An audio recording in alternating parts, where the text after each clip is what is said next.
Alright, hello everyone, how's it going?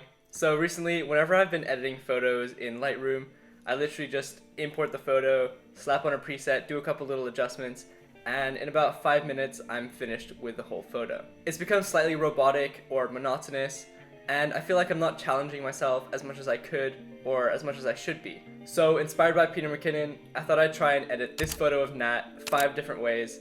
One desaturated teal and orange look, the way I like to do it, the way a lot of my Instagram photos are like. One bright golden hour-esque photo, a vintage photo, a black and white photo, and then a moody photo as well. The reason I'm doing this is because it's a great creative drill, trying to explore other creative possibilities through photography, and also just maybe because I might find a new style that I like working with, maybe changing the look of my photography entirely. Who knows, maybe I'll find something I like even better than what I'm doing right now. But there's no way of knowing unless we give it a go, so I'm gonna jump into Lightroom and get to editing this. The first one I'm gonna do is my standard desaturated teal and orange. Let's get into it.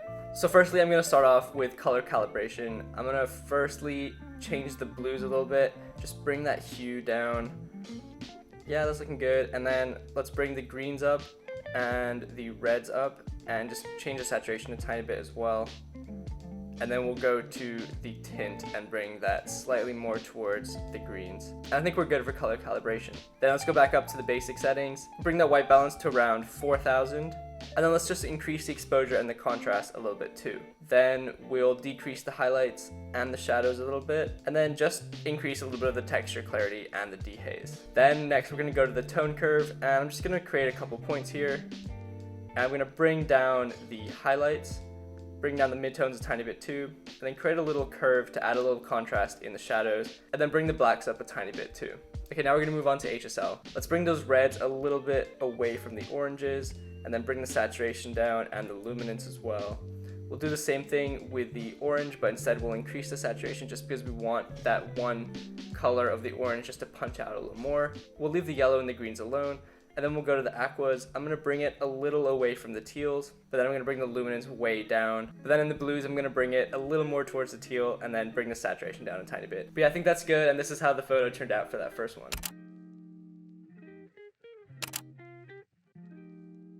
Okay, moving on, let's go down and let's do the bright golden hour type photo. So again, let's do a quick calibration. I'm only gonna touch the red primary this time and just bring up the saturation to around 35. And then we'll move on to the basics. I'm just gonna warm up the photo quite a bit, bring that to around 4500, and then fix the white balance. And then we're gonna increase the exposure, but bring down the contrast so it has that nice faded look. And then we're gonna reduce the highlights so it doesn't become too overbearing, but increase the shadows again to get that more faded look. Increase the whites and decrease the blacks a little bit just to get a little bit more contrast. And then we're gonna dehaze, go the opposite way of dehaze, and just make it a little bit more faded as well, get some more haze in there. And then we're gonna reduce the saturation just a tiny bit and increase the vibrance quite a bit, just make it pop that little bit more. And then we're gonna go down to the tone curve, and we're gonna make a really small S curve here, just creating my points. And then I'll lift the blacks up at the beginning, drop the shadows just a tiny bit, and then leave the midtones where they are. And then with the highlights, we're just gonna create a little bit of an increase right there. Cool, that's looking good. Now we're just gonna go to the color grading, and this is really where we're gonna get those orange colors in. Let's just bring the shadows and the highlights up towards orange. Then we're gonna head over to Hsl, bring the hue of the red down to around -22. Same with the orange, but just around -10. And then bring that saturation of the orange up a little bit. And then we're gonna change the yellows to make them a little more orange. And then with the greens, let's just bring those down a little bit away from the more emerald colors and bring the saturation down as well, and then bring up the luminance a tiny bit too. Then I'm gonna bring this photo into Photoshop, and I'm gonna add a lens flare, and then just change the blend mode to screen, and then create a layer mask and paint away the parts that I don't want. Okay, cool. I really like this photo. It looks like a sunset. Looks like it's backlit from behind Natalie, like the sun's coming from behind her. Looks good. Let's move on to the next one, the old vintage style effect. So this time we're gonna start off with the basic color correction, and I'm gonna warm it up quite a bit as well. Bring that to around 4600, 4650 this time, and then bring the purples up as well to about 27. Leave the exposure where it is, but let's reduce the contrast, and then we'll also reduce the highlights, bring up the shadows a little bit just to make it a little less contrasted as well, get that nice faded look that a lot of vintage photos have. reduce the whites, and then also reduce the blacks, just to make those blacks a little richer. And then we'll decrease the clarity and the dehaze ever so slightly, also just to make it look a little more vintage. And then we'll reduce the saturation just a tiny bit as well.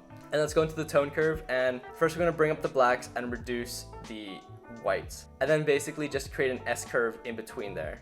And then I'm going to go to the blue tone curve, and I'm going to bring the shadows slightly down towards yellow. And I'm going to do the same thing for the greens and bring the shadows slightly more down towards the purples. And then for the reds, I'm going to bring the shadows up more towards the reds. And let's move on to the Hsl colors. For the yellows, let's bring the hue down to around -30. And then let's bring the hue of the green down to around -30 as well. And also the saturation. And then we'll move the hue of the aquas to around 30, 15 for the blues, and then bring the luminance down of those blues as well. I want to desaturate the purple and the magenta as well. And then for color grading, I'm going to bring the shadows up towards orange, and then I'm going to bring the highlights down towards the blues. And then what's a vintage photo without a bit of grain? So let's add a bit of grain, change the size to around 32, and I think we're good. Then I'm going to again bring this photo into Photoshop, and I'm going to add a dust and scratches overlay on top of the photo, and then just change the blend mode to screen. And I'm going to add this nice light leaks overlay over top of it, and then reduce the opacity to around 30, and then just paint away the parts that I don't want as well.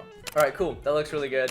Let's move on to the black and white photo. Okay, so first things first, in the treatment section, just above the basics, I'm going to just change it to black and white, and then everything is going to become black and white. And then I'm going to leave the exposure where it is. It's looking quite good, but just increase the contrast ever so slightly. Let's reduce those highlights quite a lot and increase the shadows again ever so slightly. And then with the clarity, increase that a tiny bit as well. And then with the tone curve, I'm going to create a couple points, and then I'm going to bring the blacks up but leave the shadows down, and then I'm going to lift the highlights up too. So now with a lot of black and white photos, I like to add a vignette, so I'm going to add a tiny bit of a vignette, and then of course add some grain as well.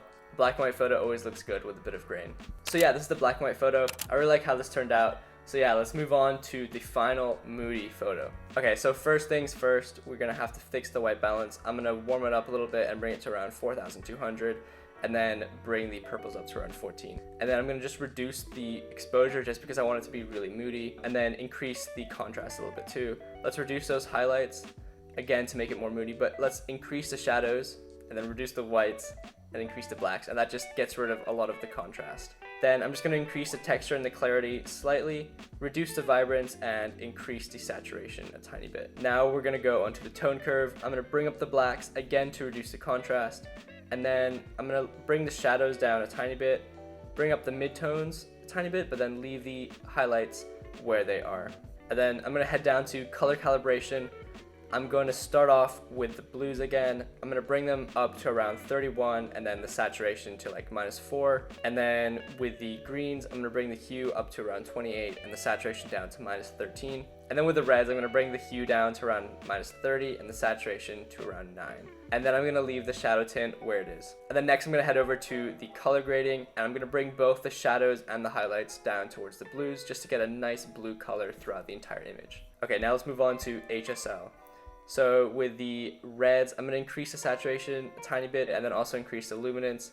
And with the oranges, I want to increase the saturation and the luminance just because that's where her skin tones are, and I really want her skin tones to pop. And then I'm going to leave the yellows where they are and move on to the greens, where I'm going to move the hue more towards emerald, but then desaturate and reduce the luminance as well. And then for the blues, I'm just going to bring up the saturation and reduce the luminance just to add some more color, but make it a little bit more moody at the same time. And then for the purples, I'm just going to bring the hue down to around -55, as well as the luminance. And then with the magentas, I'm going to bring the hue up to around 83, and then the luminance down to -17. And then finally, I'm going to add a small vignette at the end of this, bring it down to around -11, and make the midpoint around 18. Alright, so that's 5 photos. Personally, I really like that last moody edit, as well as the black and white edit too. Maybe we'll see a lot more moody and black and white photos on my Instagram. We'll see. But anyways, I'd love to know what all of you think. Comment down below which edit is your favorite. Go check out Nat's Instagram, it'll be in the description below. And if you liked the video, hit that like button, and also subscribe as well for a new video every week. So yeah, that's all from me today. I'll catch you guys in next week's video. Cheers. Bye.